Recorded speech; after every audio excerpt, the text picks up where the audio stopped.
Hey y'all, this is AL Thick Madame, and this is the recap review for Love and Marriage Huntsville. So, this episode starts out exactly where it left off last time, where Melody popped up on Marsau and wanted to discuss, the things that happened when his wife came to her event uninvited, and mainly about how you should not try to come for people, especially when it comes to kids and parents. So yeah, like she really made it clear, like don't come for nobody's mama and all this other stuff no more. And then if you take it there, don't be surprised if they go low too. So yeah. Eventually she was like, do you have proof that my husband threatened your life? And he was like, no, I do not have proof. Like, y'all, the most is going on. So anyway, it got to the point where they were going back and forth, and he tried her, and she was like, don't play those word games with me because I'm not Tisha. And do you know how I hollered? I cannot, because he really does do Tisha like that. He throw all kinds of stuff out there, and I'm like, girl, this makes sense. But for some reason, you are believing it because it's your husband saying it to you, and it don't be making no sense. And I'm like, girl, why are you falling for the okie doke? You know your husband is trash.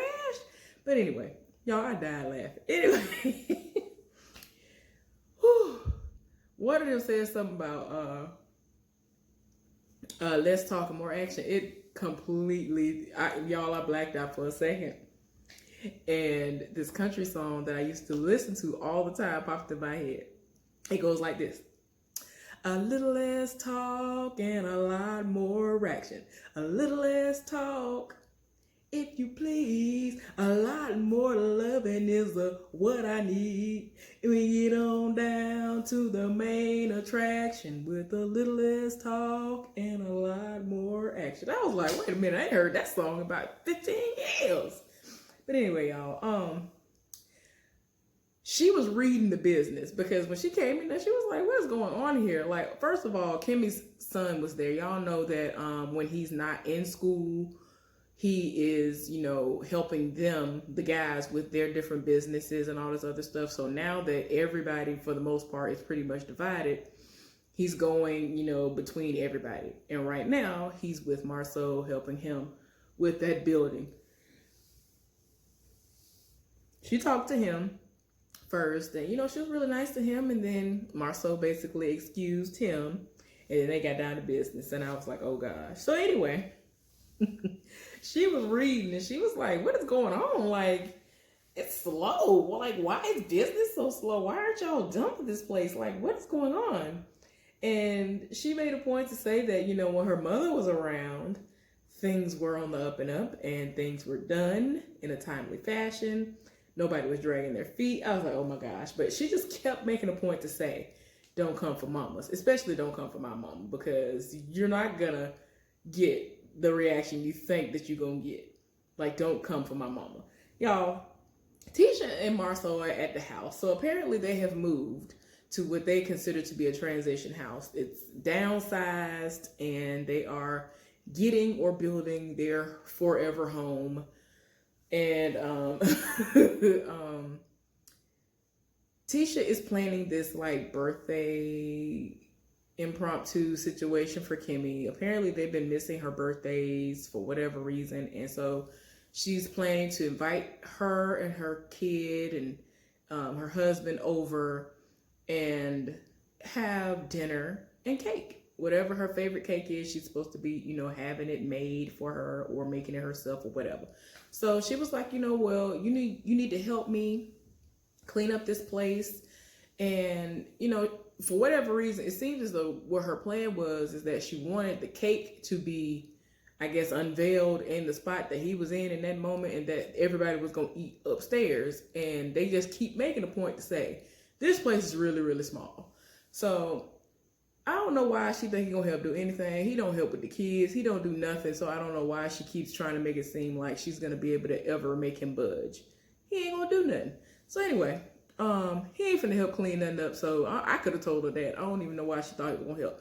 Y'all, Marsau, did talk to her about what happened, what transpired when Mel popped up, and for whatever reason, this whole episode, when that moment keeps being brought up, everybody's first response was, well, I hope you ended up having security escort her out like they did Tisha. Why are y'all not understanding that she was not invited to a private event? Like, this was an invite-only situation, from what my understanding of it is. That is a situation where there was no trespassing sign. I mean, there was no sign posted saying no trespassing. And just like Ahmaud Arbery, y'all already know what happened with that. People go into places that are under construction all the time. If there is not a sign, people normally just roam into places like that to see what's going on. And if there are cameras around, you don't have to worry about whether or not somebody's going to steal copper. If you're smart enough, you're not going to leave those tools around or anything that is of value that somebody will steal. But it is normal for people to walk into situations that are under construction. But at a time like this, I know I wouldn't do it, especially after what happened to Ahmaud Arbery. I feel like I'm saying his name all the way wrong. Ahmaud Arbery. Lord, I feel like I'm still saying it wrong, but y'all know what I'm talking about. Ooh, that video. Ooh, Lord. Y'all, anyway.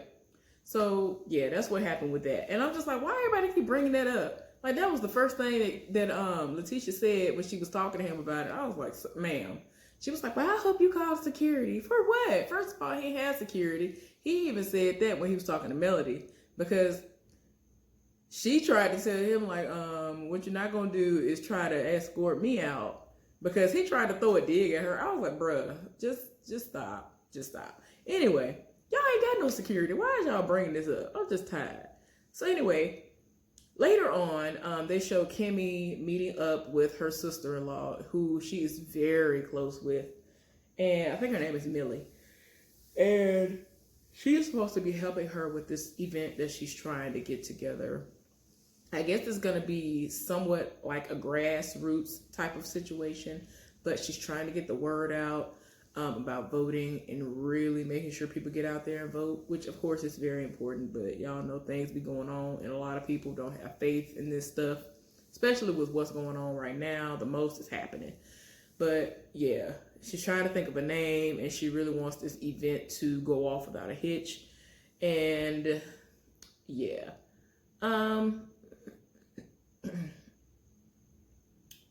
So I just wanted to make a quick observation. At least this is for me. This is my feeling on that.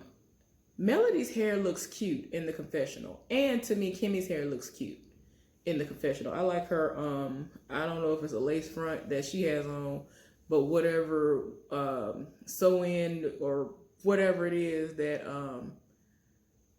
Melody has, I like it.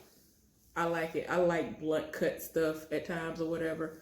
But yeah, I definitely like Kimmy's. And it's like, it might be simple or considered to be old school and all this stuff, both their hairstyles, but I like stuff like that. So whatever. I think it's cute. But anyway, I digress. Y'all, Mama Holt ends up stopping by to spend time with the grandkids, and Martell goes off for a little while and he's talking to her. And, you know, she's wanting to know, has he met up with his daddy? Of course he hasn't. The daddy ain't been around. He ain't contacted him. And he's still salty about him not showing up to the baby shower, which I don't blame him, because he hasn't been in there in his life. And it's like, bruh, if nothing else, be there for your grandkids. You wasn't there for him, be there for them. So he thought that he was going to get his mama to agree to reach out to him. And she was like, oh, man, how old are you? Like, nah, you 30-something, sir. No, you can reach out to him.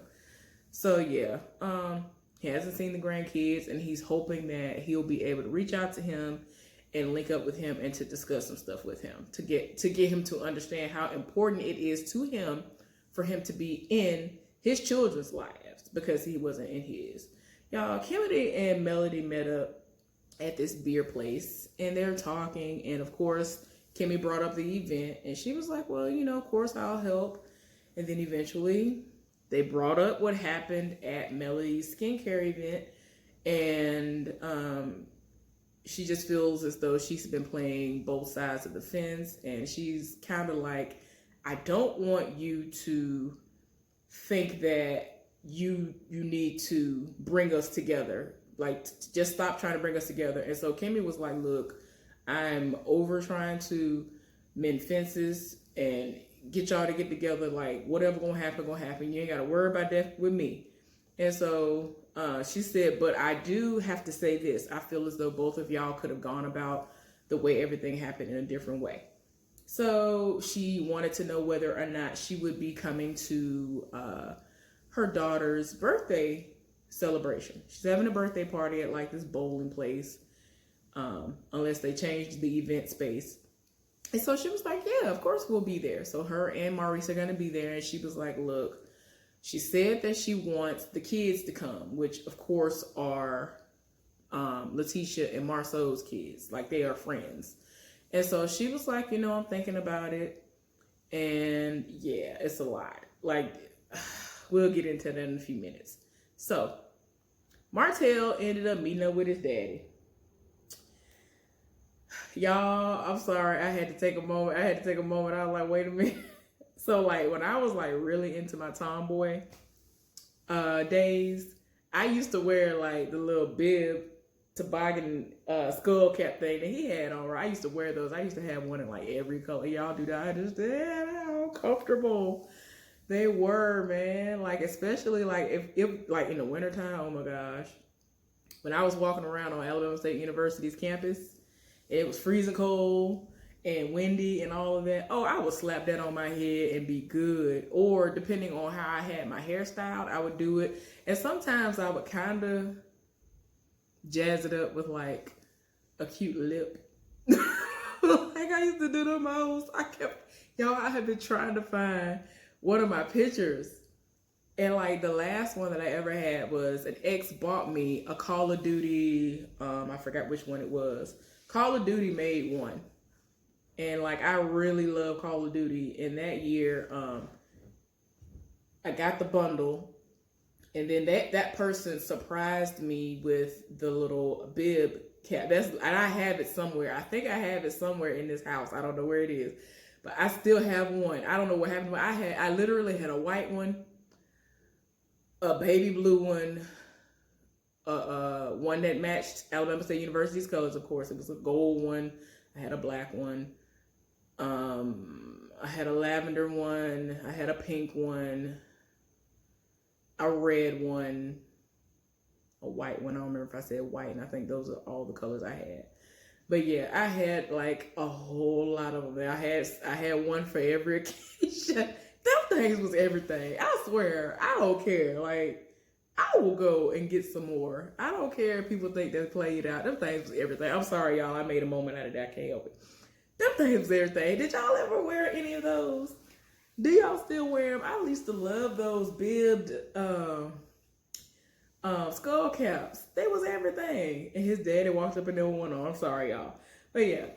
So they were talking and, you know, trying to catch up. And he was like, look, I just want you to be there for the grandkids. You weren't there for me. Can you be there for the grandkids? And he's trying to make it seem like he's available 24/7. You ain't got to worry about that. I ain't going to do you I ain't going to do them like I did you. And look, Martell was like, look, I hear all that, but I'm going to need for you to put in effort because I'm putting in effort and I don't want to sit up here and put in all this effort and you ain't putting in nothing because that's not fair. That's trash. Y'all, Martell and Melody are at the house discussing the party and, y'all, I feel like Martell is so wrong for this. He is so deep in his feelings about what the adults have going on that he is like not thinking of his kids or any of the kids for that matter. He's just like, nah, man. That's like, I mean, like, why would you want to invite them? That's like inviting the parents. Even the parents ain't gonna be there. Like, nah, like he really is so dead set against it. I'm like, bruh, what about the children? Like, for real, like, they don't have the beef. Y'all got the beef. I feel like y'all can be adult enough to have the kids in the room for 2 hours doing what they doing, even if you drop them off and go over to a whole nother area and just watch them from afar or something. Like, if you really feel like you are that gonna be that petty and that evil and that mean-spirited, go over into another room or just drop them off and come back. Like, I don't think that they gonna do nothing to them kids. You know what I'm saying? I'm just like, y'all being that, like, he being that petty, y'all. Like, I just wanted to come through the screen like, no, you wrong. Like, he is just like, I don't agree with that. I don't think you should do that. But then eventually he was like, do whatever you want to do. I support whatever you do. But I mean, if they come, I ain't saying nothing to them. I was like, Lord, you doing the most. So she was like, well, I'm about to call Tisha now. So they end up showing Tisha in her car driving. And that's when the phone call went through. And Melody was professional and told her, like, hey, she's having a party. They're friends. They've been friends for a long time. They've been asking about them, and she wants to invite them to the party. They were the first names that came up in conversation about who she wanted to invite to the party. So she was like, oh, okay, well, that's cool. I'll think about it. Let her know. She let her know when the date was going to be and all that. So she was like, well, we'll have to think about it. But I'll let you know. And I'm like, okay. Y'all, Marsau and Tisha are at the house talking. And the birthday party is about to be underway, or whatever she want to call it, because I don't even think it was Kimmi's actual birthday. They keep missing her birthday for whatever reason. So the house is really small. Kimmi's son was there. Kimmi, Maurice, Marsau, Tisha. Then Miss Wanda showed up. And I was like, girl, you doing the most. Y'all, Wanda was doing the most. And when Wanda came in, Marsau in his confessional said that Satan in the flesh came. I was like, oh my gosh, sir. So anyway, Wanda approached Kimmi and was talking to her about, she was like, well, I don't know if Tisha had a chance to talk to you about us talking about you last week. So she was like, no, but you can go ahead and let me know what y'all was talking about. And so she was like, we basically feel like you threw Tisha under the bus. And they keep on throwing that moment when they were on the reunion last season about both of them just laughing. And I'm like, it's funny. And she actually admitted to laughing about the fact that they was using Twitter fingers. Basically, y'all going back on Twitter doing the most. You act like she just really did. So like, I'm just like, girl, the levels that you would go through into just to be like, oh, you ain't for my daughter because I feel like you're going against her if you're not all the way here for her. If you're not only friends with her and only dealing with her, then I have a problem. Like, that's what it's giving me. That's the vibe that I'm getting from Miss Wanda whenever she brings that up as far as how she feels about Kimmi. Because as I've told y'all before, I am 50-50 as far as Kimmi is concerned, because she has valid points. And at the same time, she can be shady too. And it's like, you can't come for her and think she ain't gonna come for you. I'm just saying, I get both sides. So yeah. Lord. They keep bringing up stuff talking about how Martell is upset, talking about they've put out his tax information. Everybody at the party was laughing about it. It got to the point where Wanda and Wanda was going back and forth with Kimmi, and I was like, Lord, this is too much. It was to the point where Wanda and Marsau got into it, and I think he said, you would be surprised the things that Tisha does with her mouth or something. I was like, what? And then like she rushed in there with the cake, and I was like, oh my gosh, this is too much. I'm tired. But anyway, y'all, that was the end of the episode. I am ready to see what's going to happen next week, because we going to see Kaiwa. For whatever reason, she don't want to take that man's last name. I'm like, ma'am, why? Because I think she still has Maurice's last name. And it's like, why, girl? For what? And I mean, a lot of us already know, but it's still stupid in my opinion. Because it's over. Girl, it's over. You lost. It ain't it no more. It's over. It ended for whatever reason. I mean, whatever. Unless, only way that I will fully understand her keeping the last name, if it is indeed, Scott, I'll understand it if she's like, look, just in case something happened with Monster, I don't want nobody to be like, oh, really? Oh, okay. And that's why a lot of people keep the last name. Anyway, thank y'all so much for stopping by. Thank y'all so much for your prayers. And I hope y'all have a good night.